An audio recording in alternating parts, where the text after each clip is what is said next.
ढवळून निघालं ते बदलापूरमध्ये लहान मुलींसोबत झालेल्या दुष्कृत्यामुळे। आता या घटनेतील आरोपीच्या झालेल्या एन्काउंटरमुळे महाराष्ट्र पुन्हा ढवळून निघाला। बदलापूरसारख्या संवेदनशील प्रकरणामध्ये मुख्य आरोपीचा मृत्यू होणं हा खरं तर एक मोठा सेटबॅक आहे। त्यातच या एन्काउंटर भोवती असलेलं संशयाचं वादळ हेही जोरदार घोंगावतंय।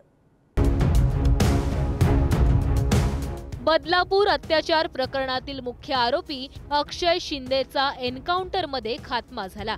पण ज्यांनी गुन्हा दडवत या नराधमाला वाचवण्याचं पाप केलं त्यांचं काय? आदर्श विद्यामंदिर शाळेचे बडतर्फ अध्यक्ष उदय कोतवाल आणि सचिव तुषार आपटे कुठे आहेत? घटनेला महिना उलटला तरीही ते सापडत का नाहीत असा प्रश्न उपस्थित होतोय। 12 आणि 13 ऑगस्ट बदलापुरातील आदर्श विद्यामंदिर शाळेत 2 चिमुरडींवर लैंगिक अत्याचार झाला। 16 ऑगस्ट अत्याचार प्रकरणी आरोपी अक्षय शिंदे विरोधात गुन्हा दाखल झाला। 17 ऑगस्टला अक्षय शिंदेला अटक करण्यात आली। 20 ऑगस्टला बदलापूरमध्ये शाळेत तोडफोड आणि रेल्वे रोको आंदोलन करण्यात आलं। 23 ऑगस्टला उदय कोतवाल आणि सचिव तुषार आपटेवर गुन्हा दाखल झाला। 19 सप्टेंबरला अक्षय शिंदे विरुद्ध कल्याण न्यायालयात आरोपपत्र दाखल करण्यात आलं। 23 सप्टेंबर अक्षय शिंदे याचा पोलीस चकमकीत मृत्यू झाला। आपटे, कोतवाल, आठवले हे जे कोणी आहेत ज्यांच्यावर पोस्को अंतर्गत गुन्हे दाखल केलेत, मग का केलेत? आम्ही केले का? आम्ही सांगितलं करायला? तुम्हीच केलेत ना पोस्को अंतर्गत गुन्हे। मग त्यांना अद्याप अटक का होत नाही? की त्यांना वाचवण्यासाठी माझी माहिती आहे हा जो मारला गेलेला आरोपी आहे त्यांनी त्याच्या स्टेटमेंटमध्ये काही भयंकर खुलासे केलेले आहेत, ते समोर येऊ नयेत म्हणून त्यांनी मुळापासून हे सगळं संपवून टाकलं। पोलीस स्वतःच्या संरक्षणाकरता जर गोळी मारत असेल, तो आरोपी, तो क्रूर कर्मा पोलिसांवरती गोळीबार करतोय तर त्याला प्रत्युत्तर होणारच। त्यावेळी पोलिसांची बाजू न घेता, खात्री न करता, केवळ राजकारणाकरता पोलिसांच्या भूमिकेवर संशय घेणे आणि त्या आरोपीची बाजू घेणे ही दुटप्पी भूमिका आहे, दुतोंडी सापासारखी भूमिका आहे। बदलापूरमधील 2 चिमुरड्यांवरील अत्याचार प्रकरणी शाळा प्रशासनाची भूमिका देखील वादग्रस्त ठरली। त्यामुळे बदलापूर रेल्वे स्टेशनला ज्यावेळी आंदोलन झालं होतं तेव्हा शाळेत देखील तोडफोड झाल्याची घटना घडली। त्यानंतर तत्कालीन अध्यक्ष उदय कोतवालसह सचिव तुषार आपटेवरही पॉक्सो अंतर्गत गुन्हा दाखल झाला। मात्र या दोघा आरोपींचा थांगपत्ता पोलिसांना लागत नाहीये। विशेष म्हणजे या दोघांनी अटकपूर्व जामिनासाठी मुंबई हायकोर्टात धाव घेतलीय।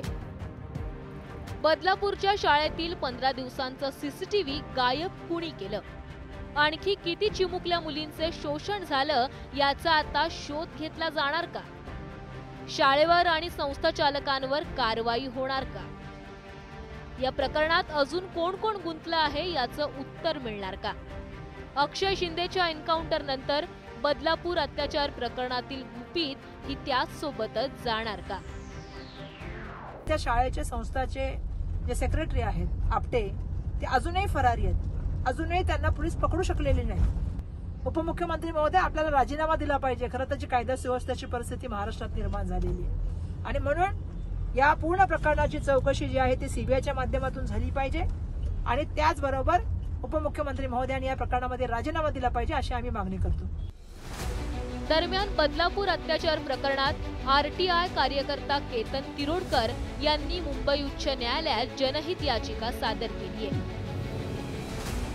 आरोपी अक्षय शिंदेनं पोलिसांकडे मीरा बोरवणकर यांना भेटण्याची इच्छा व्यक्त केल्याचा दावा या याचिकेतून तिरोडकरांनी केलाय। याशिवाय ज्या एफआयआरमुळे आरोपी अक्षय शिंदे याची कोठडी तळोजा कारागृहात घेण्यात आली तो एफआयआर गायब झाल्याचा आरोपही केला जातोय। बऱ्याच मुलींच्या गायब होण्याचे केसेस बदलापूरमधून ज्या घडल्या आहेत त्यामध्ये आदर्श विद्या मंदिरचे ट्रस्टीची काही इन्व्हॉल्वमेंट आहे, जी अक्षय शिंदे मिरन बोरवणकर मॅडम समोर उघड करणार होता। तो काही अधिकाऱ्यांना बोलला आणि त्यांनी त्याला विश्वासात घेऊन असं इम्प्रेशन दिलं की हां आम्ही तुला नेऊ मिरन बोरवणकर मॅडमकडे। तेव्हा त्याचा एन्काउंटर झाला, त्याच्या आधी ह्या घटना घडल्या। त्यामुळे ही गोष्ट जरा फार अतिशय आश्चर्यदायक आणि धक्कादायक वाटते की या मुलाला मॅडम समोर जाऊ दिलं नाही. या गोष्टी आता हमेशा करता दाबल्या गेल्या आहेत, कारण तो त्यांचा फ्रंटमॅन होता.